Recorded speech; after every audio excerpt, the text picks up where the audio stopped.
Thank you, Tony. Now we're going to be joined by another veteran of the diplomatic battles, Bill Richardson, who served that role both as a member of Congress, also a UN ambassador, and as the United States Secretary of Energy. He joins us now, and we are continuing to show you also pictures that have just been released very recently by the Pentagon of recovery efforts ongoing there. Secretary Richardson, you're maybe the only American of considerable stature who's sat down and tried to deal with members of the Taliban government, which now is, I hesitate to say ruling Afghanistan, but certainly is dominant within Afghanistan, has declared Osama bin Laden a hero, indeed the commander-in-chief of its military forces. Is it possible, in any scenario that you see, for the Taliban to turn Osama bin Laden over to the United States or anybody else in the West? Tony, we shouldn't preclude that. I know when I went to meet with the Taliban and to try to get some prisoners out, which we did, and to try to get some peace talks going, which we did, that Pakistan had enormous leverage over them. I believe that the good signs out of Pakistan now are that they will help us with their airspace, they will help us with intelligence. We need Saudi cooperation, we need cooperation from the Swiss on money laundering, but we shouldn't preclude that despite these statements. Sitting down with them, Tony, the Taliban, they negotiate very differently, they think differently. Their country's been at war for 18 years.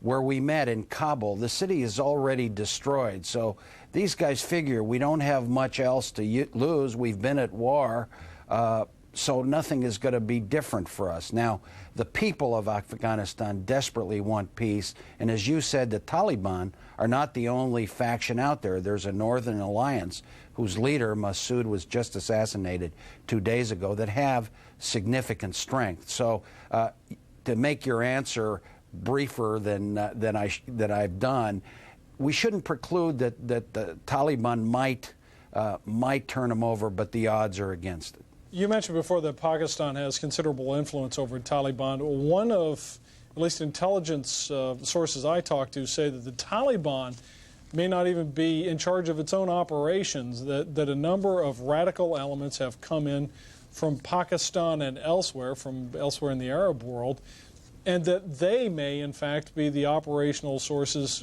responsible for what goes on with the Taliban now, and that the Taliban itself is weaker than it has been in some time. Is that your understanding? Yes, and I think, Tony, this is why we shouldn't say the solution is just to bomb the Taliban.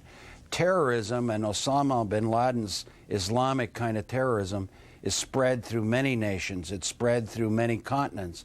They have a financial base. They have training camps. What was a little disappointing, Tony, was the Russians saying that they would be against some of the former Russian republics like Tajikistan, Central Asia, from being used as staging areas, using their airspace. That is disappointing, because if we're going to carry out some type of military action in Afghanistan, which I suspect may be inevitable, we're going to need those areas. Now, that doesn't mean that these Central Asian countries will 100% follow the Russians, but the Russians have a lot of leverage. That's been the one disappointing element in what appears to be a successful diplomatic effort by the Bush administration to get international support for our actions. But one of the difficulties now is making sure that that pays off. We've been told that Pakistan is now going along with the requests that the administration has made. On the other hand, we do know that part of the government in Pakistan has been, in fact, helpful and supportive, or is controlling the Taliban and is not necessarily hostile to Osama bin Laden. So this would require a change in policy, and also the risk to members of that government that they may themselves become targets of terrorist actions. So my question to you, it's a long question, can we trust Pakistan to follow through, or is it simply saying that it agrees to a series of conditions in order to save its neck with us, and will try to do nothing to save its neck with regard to fundamentalists or extremists within its own borders? In the past, Tony, when I was in the administration and the cabinet, we could not always trust the Pakistani leadership. They'd say one thing on nuclear proliferation, they would do another. Now, again, this time we've really put it to them What we need the most from them, Tony, the Pakistani leadership, yes, the airspace is important.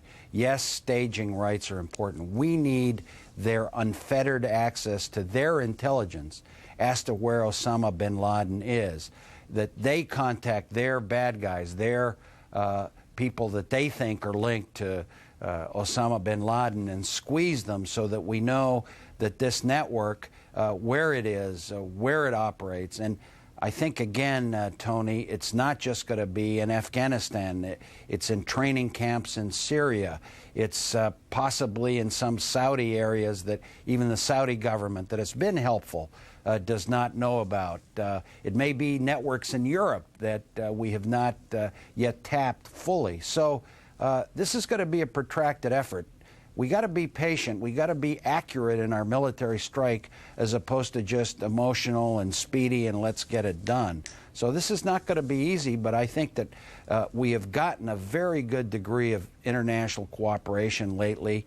I am pleased with that Pakistani initial response, but again, in the past, they've said one thing and done the other and not always have delivered. So trust but verify. If they do not follow through, does the United States have any leverage, or what kind of military or other kind of leverage might we have so that the cooperation becomes real?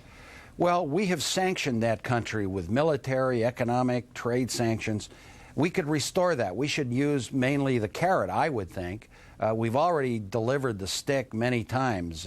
We can basically enhance our relationship, recognize that India, too, which is very cooperative and which is not negatively involved at all, is a huge country that we have to balance our interests too. So we could use a combination of sticks and carrots, but I think Pakistan should recognize that their territory, if there are some terrorist links there from Osama bin Laden, would be vulnerable too, so it's in their interest to cooperate. This is a real watershed time for Pakistan where they can step up to the plate and be with us, or continue to be basically a country in isolation that is having more economic problems, that is right now threatened by India. So this is a crucial moment for this potentially powerful and potentially decisive country in this fight against Osama bin Laden for us.